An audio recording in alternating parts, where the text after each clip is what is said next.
Bismillahirrahmanirrahim. Assalamualaikum warahmatullahi wabarakatuh. Alhamdulillahirabbil alamin. Wa bihi nasta'inu ala umurid dunya waddin. Wassalatu wassalamu ala asyrafil anbiya'i wal mursalin Sayyidina Muhammadin wa ala alihi wa ashabihi ajma'in, amma ba'd. Bapak Ibu jamaah subuh yang saya muliakan,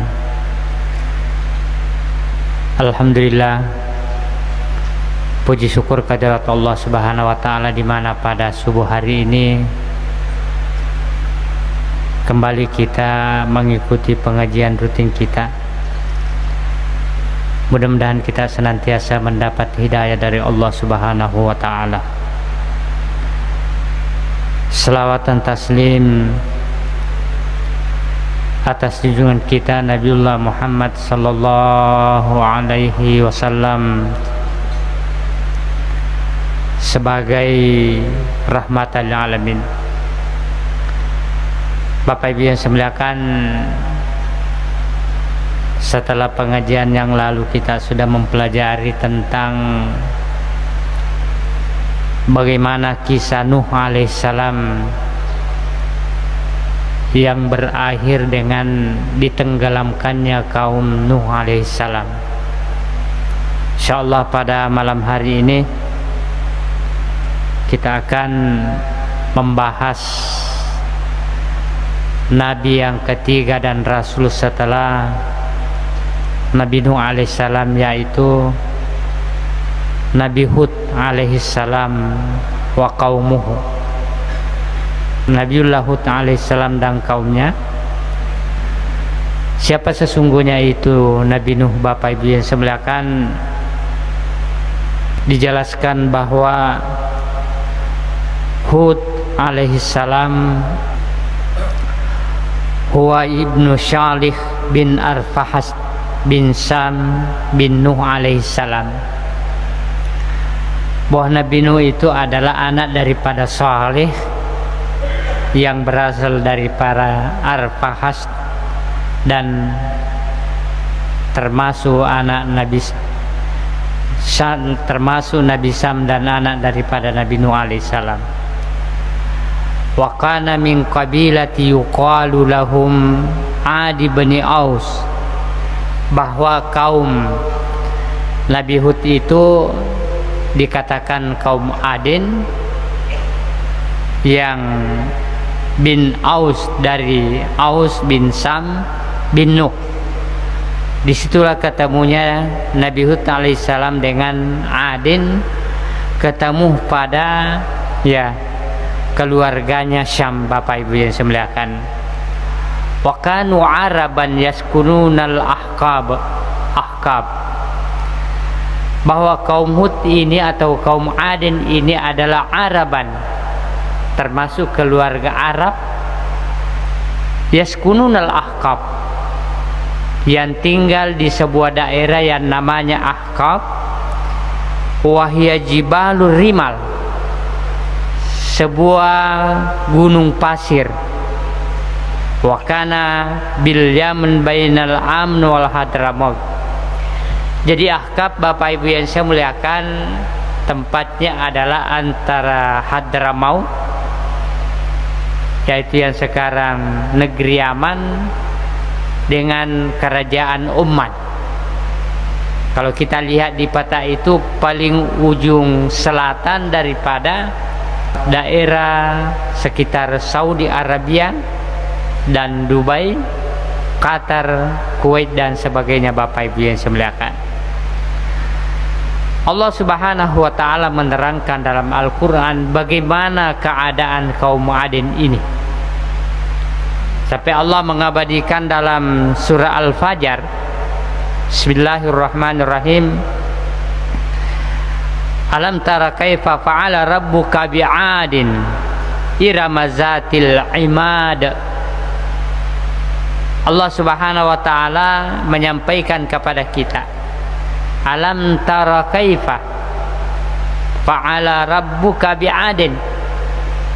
Tidakkah kamu perhatikan bagaimana Allah berbuat terhadap kaum Adin? Bagaimana keadaan kaum Adin, Bapak Ibu yang saya muliakan? Irama zatil imad, bahwa Allah telah memberikan beberapa karunia, beberapa kenikmatan. Sebuah daerah yang sangat maju pada saat itu, yang ibu kotanya adalah Iram. Jadi ibu kota daripada kaum Adin itu namanya Iram. Zatil imad, yang memiliki bangunan-bangunan yang indah, Bapak Ibu yang saya muliakan. Jadi kehebatan manusia pada saat ini bisa jadi lebih hebat kaum Adin pada zaman dahulu, sampai Allah mengabadikan Irama zatil imad, bahwa negeri Iram itu negerinya kaum Adin itu memiliki bangunan-bangunan yang sangat megah pada saat itu, Bapak Ibu yang saya muliakan. Sampai Allah mengatakan, allati lam yukhlaq misluha fil bilad. Tidak ada negeri yang sama kehebatannya, keindahannya pada saat itu kecuali negeri Iram, Bapak Ibu yang saya muliakan. Masyiral muslimin wal muslimat rahimakumullah. Kalau sekarang orang mengagung-agungkan, mengatakan Amerika adidaya, bangunannya hebat-hebat. Dulu negeri Iram, negeri Al-Ahqaf, antara Hadramaut dengan Amman, Oman, itu adalah sebuah negeri yang sangat maju pada saat itu, Bapak Ibu yang saya muliakan.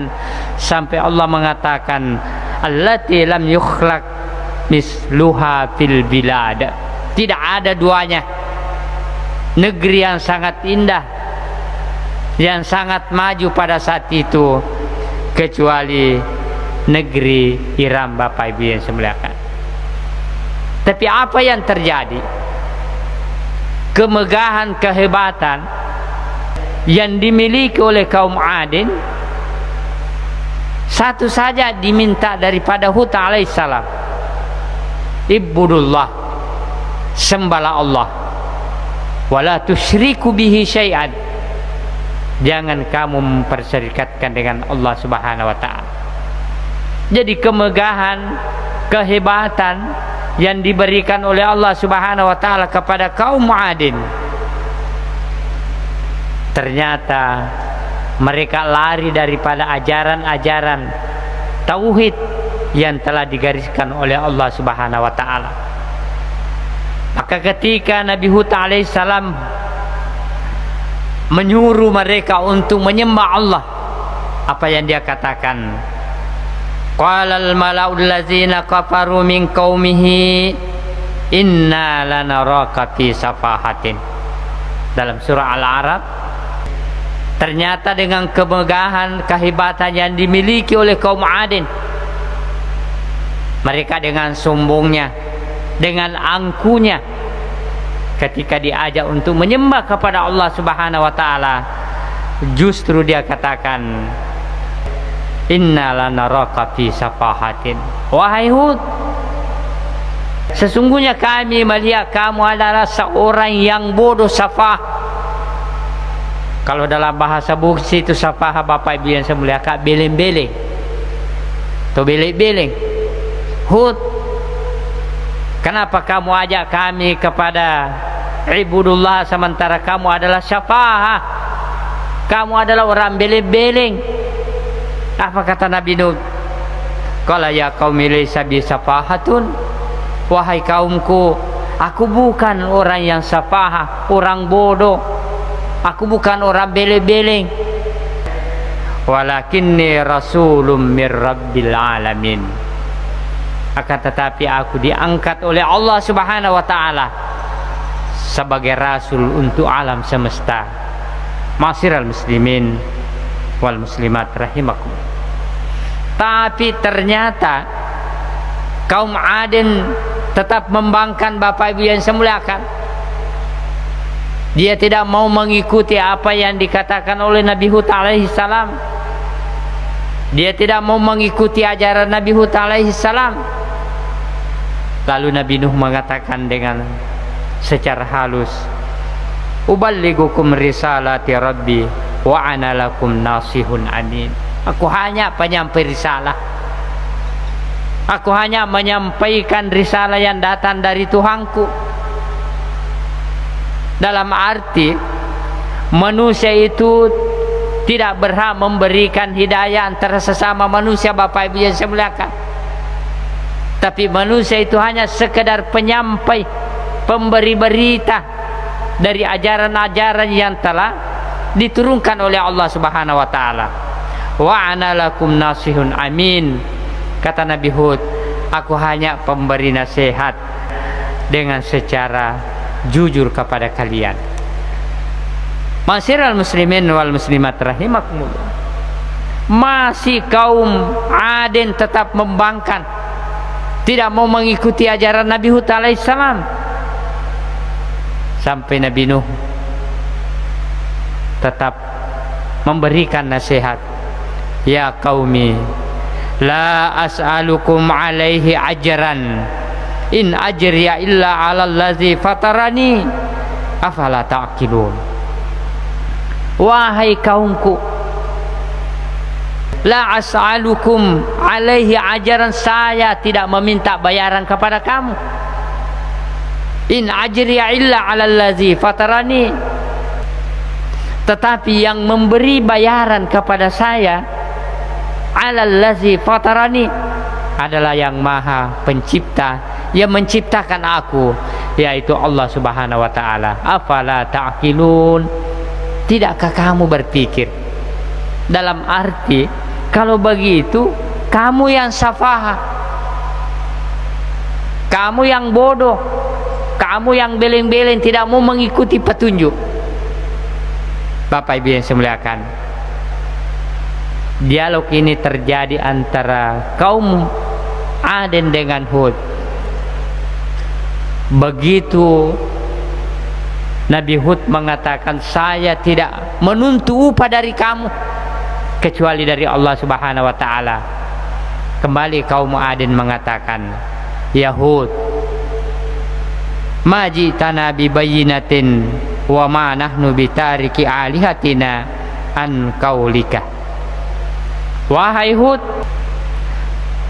kamu datang tidak membawa bukti nyata. Coba lihat bangunan-bangunan kami yang sangat indah, yang kami bikin, yang kami buat. Tapi kamu ini datang tidak membawa bukti nyata. Apa buktinya? Wa ma nahnu bitariki alihatina an qaulik. Maka kami selamanya tidak akan meninggalkan Tuhan-Tuhan kami yang disembah oleh nenek moyang kami hanya sekadar dengan omonganmu, wahai Hud. Mana buktinya? Mana buktinya kamu hebat? Jadi kehebatan Hud pada saat Aden pada saat itu, Bapak Ibu yang saya muliakan, dia menyombongkan diri.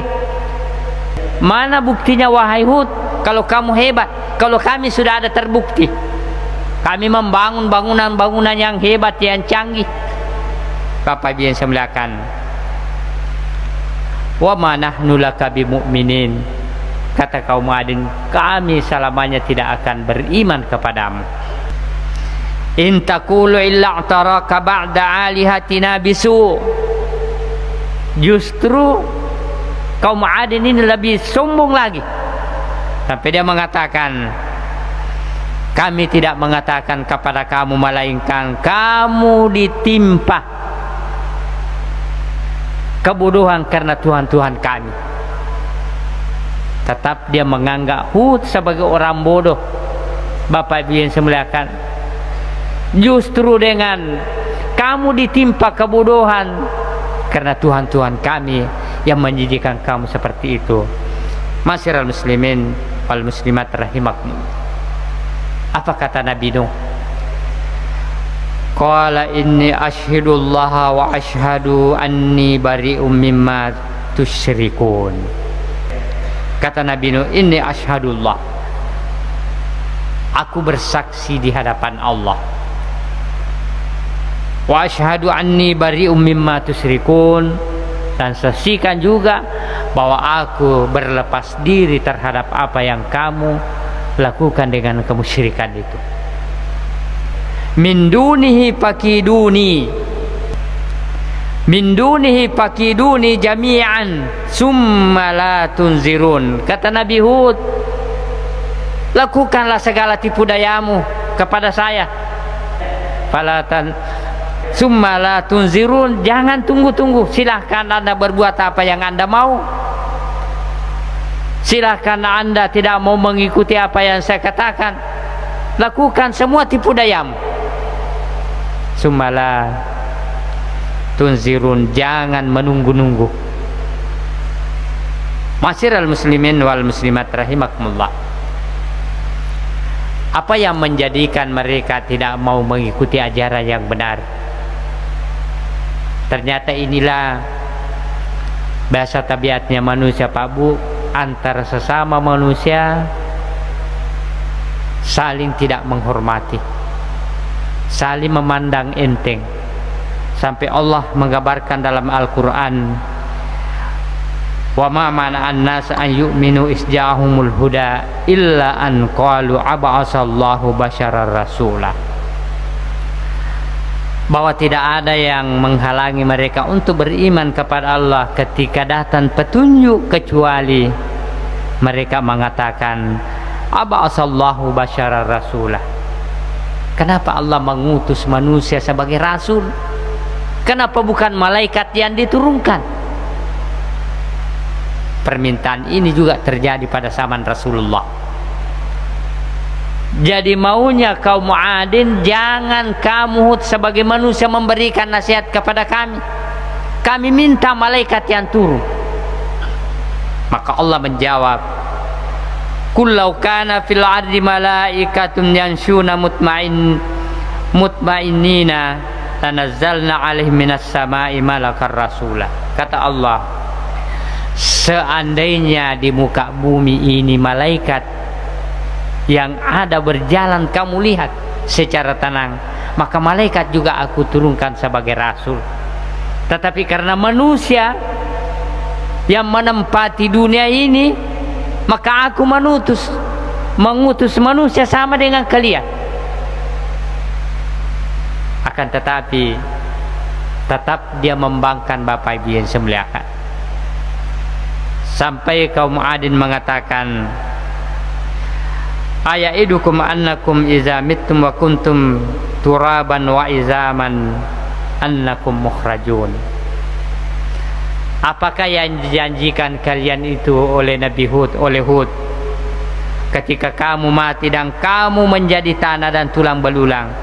Annakum mukhrijun, mampukah Hud mengeluarkan kamu dari kuburan? Hayhata hayhata, jauh. Begitu tidak mau menerimanya kebenaran, Pak Bu, sampai kaum Adin mengatakan hayhata hayhata lima tu'adun, jauh dari apa yang kalian dijanjikan. In hiya illa hayatud dunya namutu wa nahya wa ma nahnu bimab'usin. Ini juga i'tikad sebagian saudara-saudara kita. Dia mengatakan, tiadalah kehidupan dunia ini.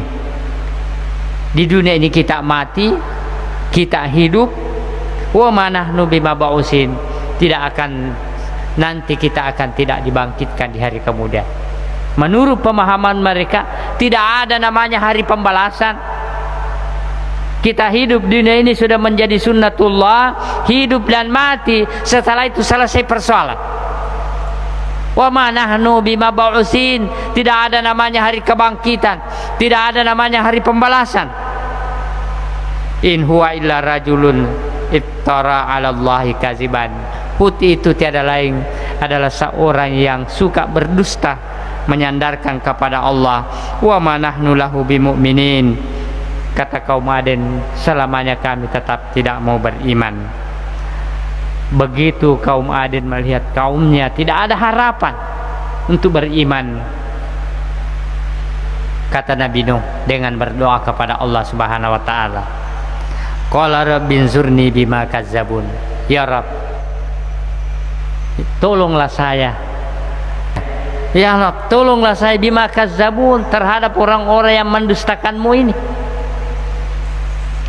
Oleh sebab itu Bapak Ibu yang saya muliakan, kembali lagi orang-orang kaum Adin ini mengatakan, sawaun alaina awa'asta am lam takum minal wa'izin. Kamu memberi nasihat kepada kami wahai Hud atau tidak? In hadza illa khuluqul awwalin. Tetap kami melaksanakan tradisi-tradisi penyembahan berhala, apa yang dilakukan oleh nenek moyang kita. Makanya Bapak Ibu yang saya muliakan, tradisi-tradisi yang tidak bersandar kepada agama, yang bertentangan dengan ajaran agama, kita harus tinggalkan. Dan inilah yang terjadi kepada kaum Adin, tidak mau meninggalkan tradisi-tradisi yang notabene bertentangan dengan ajaran agama yang telah dibawa oleh Nabiullah Hud alaihissalam. Bapak Ibu yang saya muliakan, wa ma nahnu bimu'azzibin, dengan sungguhnya dia mengatakan kami tidak akan diazab oleh Allah Subhanahu wa taala. Tetapi apa yang terjadi Bapak Ibu yang saya muliakan, ketika Allah ingin menurunkan bencananya kepada kaum Adin, digambarkan dalam Al-Quran, walamma ja'a amruna najjina hudan wallazina ma'ahu birahmatin minna. Setelah Allah ingin menetapkan ketetapannya, dalam arti ingin menazab kaum Adin, najjina hudan wallazina amanu ma'ahu birahmatin minna, kami selamatkan Hud bersama dengan orang-orang yang mengikuti ajaran Hud dengan rahmat kami. Wa najjainahu min azabin galiz. Allah gambarkan asap yang ditimpahkan kepada kaum Adin, pabu azabin galiz, asap yang sangat dahsyat. Tilka adun jahadu bi ayati rabbihim wa asaw rusulahu. Inilah kaum Adin yang menentang ayat-ayat kami dan murka kepada rasul-rasul kami. Wattaba'u amra kulla jabbarin anid. Mereka selamanya berlaku angkuh. Bapak Ibu yang saya muliakan, wa utbi'u fi hazi dunya la'natun wa yaumal qiyamah. Maka Allah melaknat kaum Adin baik di dunia maupun nanti pada hari kemudian. Ala inna adan kafaru rabbahum, karena kenapa Adin itu adalah ingkar kepada Tuhannya.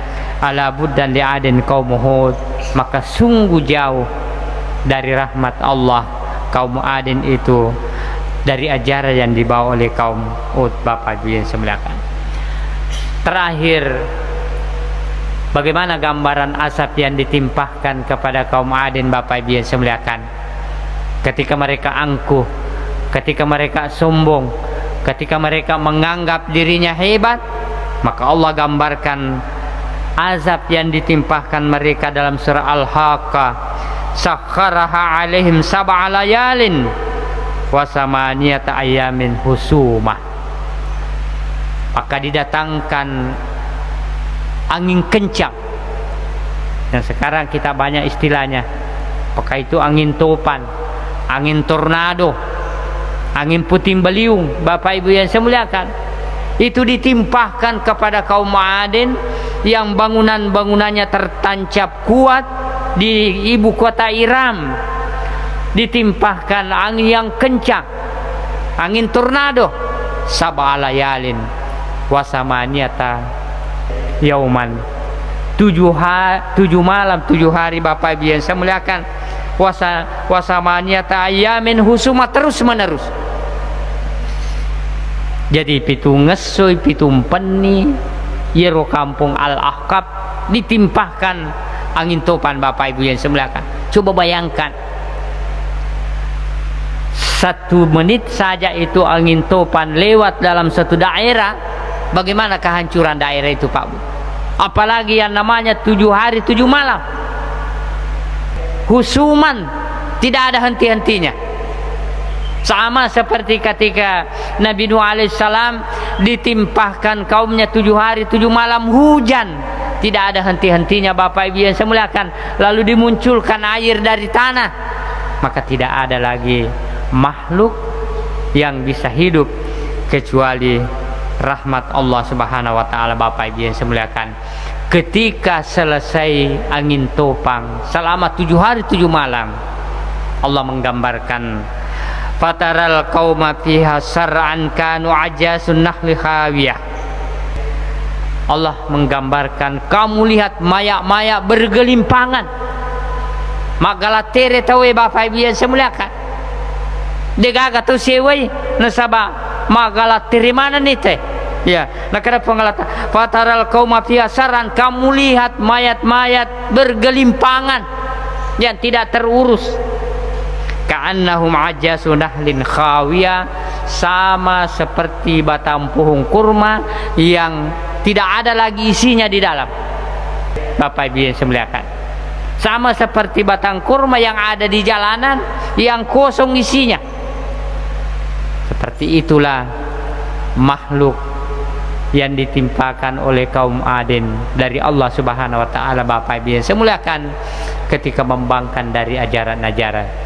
Masyiral muslimin wal muslimat rahimakumullah, ini 2 contoh yang diberikan oleh Allah Subhanahu wa taala kepada kita, bahwa ketika suatu kaum tidak mengindahkan ajaran-ajaran yang telah dibawa oleh para rasul-rasul Allah Subhanahu wa taala, ingat, banyak macam cara Allah Subhanahu wa taala membinasakan hambanya. Bapak Ibu yang saya muliakan, ada yang dibinasakan lewat air, ada yang dibinasakan lewat angin. Dan inilah bukti kekuasaan Allah Subhanahu wa taala, bahwa ketika Allah berkehendak, tidak ada yang bisa menahan kecuali ketentuan atau keridhaan Allah Subhanahu wa taala. Bapak Ibu yang saya muliakan, sekira inilah pelajaran kita pada subuh hari ini. Mudah-mudahan kita senantiasa mempertauhidkan Allah Subhanahu wa taala, sehingga kita senantiasa berada pada jalan terpetunjuk, sehingga kita akan mendapatkan kebahagiaan dunia dan akhirat insya Allah. Bapak Ibu yang saya muliakan, sebelum kita akhiri pengajian kita, kalau ada yang ingin bertanya 1-2 orang, untuk itu kami persilahkan dengan hormat. Terima kasih. Bismillahirrahmanirrahim. Assalamualaikum warahmatullahi wabarakatuh. Waalaikumsalam warahmatullahi wabarakatuh. Saya dengar apa yang kita cermakan tadi, itu Nabi langsung, kenapa dia cepat-cepat langsung meminta doa, memintakan bagaimana caranya masyarakatnya itu, umatnya itu, sehingga dia akan rusak. Sedangkan ini yang saya ingin perlu tanyakan di sini, sekitar beberapa waktu dia akan menyampaikan amanah itu kepada umatnya, dan berapa kira-kira umat yang ikut di antara dia, sehingga langsung dia marah, memintakan doa kepada Allah sehingga hancur semua umatnya. Ya, terima kasih. Bapak biasa belakang, di dalam Al-Quran itu tidak merinci berapa orang yang mengikut kepada Nabi, yang mengikut petunjuk itu. Kalau Nabi Nuh alaihissalam hanya yang disinggung adalah 950 tahun waktunya menyampaikan ajaran agama, tapi hanya 2-3 yang beriman. Artinya apa? Para ulama tafsir memberikan interpretasi bahwa ketika Allah Subhanahu wa taala tidak menyebutkan jumlahnya, secara jelas, berarti itu tidak terlalu penting Bapak Ibu yang semuliakan. Sama dengan Ashabul Kahfi, ada yang mengatakan 6 orang dengan 7 anjingnya, ada yang mengatakan 7 orang. Itu ulama tafsir mengatakan tidak perlu mengetahui jumlahnya, tapi yang kita perlu memahami ajarannya Bapak Ibu yang saya muliakan. Ajarannya bahwa ketika kita tidak mau mengikuti ajaran yang benar yang telah dirungkan oleh Allah Subhanahu wa taala, maka ada konsekuensinya. Makanya perilaku manusia itu Pak Bu ada hubungannya dengan bencana alam yang ditimpakan kepada manusia. Biasa ada orang mengatakan dega hubungannya bencana alam itu terjadi hanya karena kejadiannya. Jadi ketika Al-Quran tidak menyebutkan secara rinci, dan itu pun tidak disebutkan secara rinci, ketika Al-Quran tidak menyebutkan namanya orang-orang yang membangkang itu tidak perlu. Maka ini memberikan pemahaman kepada kita Pak Bu bahwa ketika ada orang melakukan kebaikan tidak mengapa kita bicarakan, tapi ketika ada orang melakukan keburukan, dosa, jangan coba-coba sebarkan, karena itu bisa menjadi dosa. Jadi kau kata mak bu aja Pak Bu, jangan sebarkan, ya cukup menjadi pelajaran bagi kita. Diberikan contoh dalam Al-Quran ketika berbicara tentang orang-orang yang tidak beriman, itu tidak disebutkan siapakah itu, kecuali hanya para mufassir.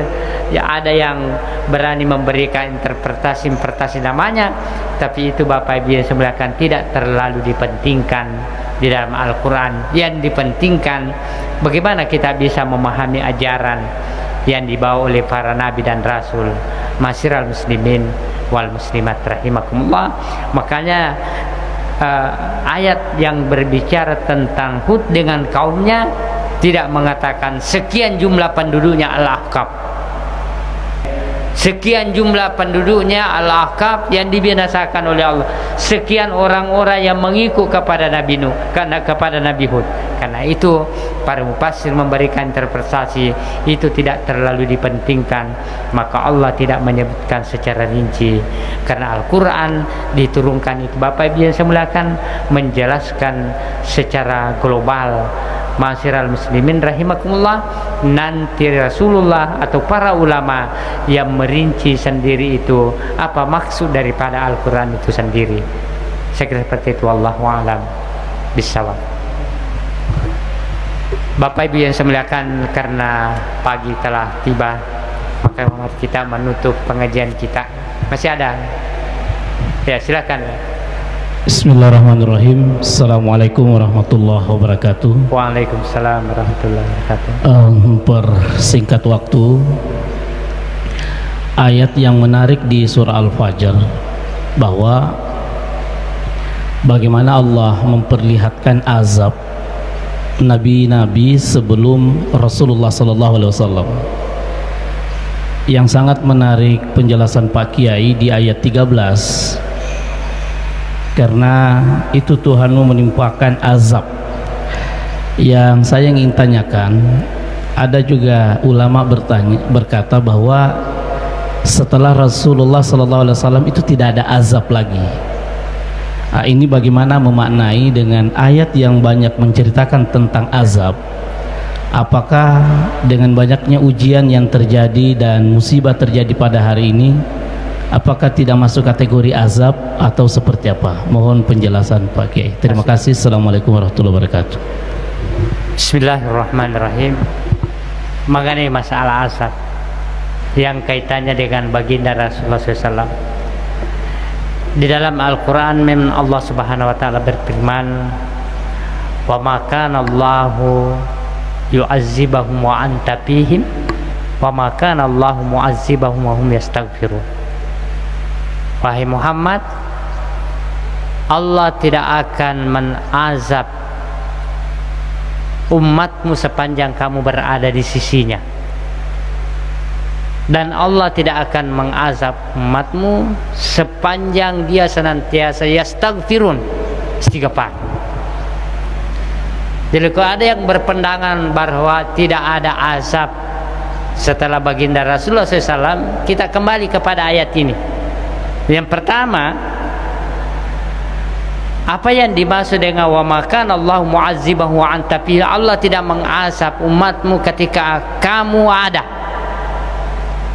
Ini diinterpretasikan para ulama tafsir bahwa memang pada zaman Rasulullah SAW, ya, dia tidak banyak terjadi bencana. Bapak Ibu yang saya muliakan, tidak terjadi bencana alam. Tapi nanti setelah baginda Rasulullah, kita lihat bagaimana bencana alam itu terjadi. Bapak Ibu yang saya muliakan, maka ulama tafsir memberikan interpretasi bahwa yang dimaksud dengan sepanjang kamu berada di sisinya, Allah tidak mengazab umatmu sepanjang manusia mengamalkan ajaran Rasulullah Muhammad sallallahu alaihi wasallam. Yang kedua, sepanjang orang-orang itu istighfar kepada Allah, maka Allah tidak akan mengazab. Bapak Ibu yang saya muliakan. Ya, yang menjadi pertanyaan sekarang, mana azab, mana cobaan? Itu yang kita harus bedakan, Bapak Ibu yang saya muliakan. Bahwa orang-orang yang jauh daripada ajaran agama lalu ditimpahkan musibah, itulah dikatakan azab. Orang-orang yang beriman ada pada daerah itu yang ditimpahkan musibah, itulah suatu ujian keimanan bagi mereka, Bapak Ibu yang saya muliakan. Jadi tetap ada azab meskipun setelah baginda Rasulullah SAW ketika mereka tidak menjalankan ajaran Rasulullah. Wa makana Allahu wa makana mu'azzibahum wa anta fihi wa makana Allah yu'azzibahum wa anta fihi wa hum yastaghfirun. Jadi ada dua, Pak Bu. Sepanjang manusia mengamalkan ajaran Rasulullah, Allah akan menjanjikan tidak akan menurunkan azab. Yang kedua, sepanjang manusia senantiasa beristighfar, maka Allah akan menunda azabnya, tidak menurunkan azab. Dalam arti orang-orang yang diberikan musibah jauh dari rahmat Allah Subhanahu wa taala. Cobaan adalah orang-orang yang beriman lalu diturunkan musibah, itulah cobaan. Perbedaan azab dengan cobaan, Bapak Ibu yang saya muliakan. Jadi tetap ada azab ketika kita tidak melaksanakan ajaran baginda Rasulullah. Sekiranya seperti demikian, ya wallahu alam bissawab, Bapak Ibu saya muliakan. Masih ada, Pak, sebelum kita istirahat? Kalau tidak ada, mari kita bermunajah kepada Allah Subhanahu wa taala untuk menutup pengajian kita. Bismillahirrahmanirrahim. Alhamdulillahirabbil alamin. Wassalatu wassalamu ala asyrafil anbiya'i wal mursalin Sayyidina Muhammadin wa ala alihi wa ashabihi ajma'in. Allahumma ighfir lil muslimina wal muslimat wal mu'minina wal mu'minat al ahya'i minhum wal amwat innaka samiun qareeb mujibud da'wati bi rahmatika ya arhamar rahim. Allahumma inna nas'aluka imanan da'iman wa ilman nafi'a wa rizqan wasi'an wa halalan thayyiban bi rahmatika ya arhamar rahimin. Allahumma la tada' lana zamban illa ghafarta wa la dainan illa faradta wa la hajatan min hawajid dunya illa qadaitaha wa yassara bi rahmatika ya arhamar rahimin. Rabbana zalamna anfusana wa illam taghfir lana wa tarhamna lanakunanna minal khasirin. Rabbana atina fid dunya hasanah wa fil akhirati hasanatan wa qina azabannar. Subhana rabbika rabbil izzati amma yasifun wa salamun alal mursalin walhamdulillahi rabbil alamin. Assalamualaikum warahmatullahi wabarakatuh.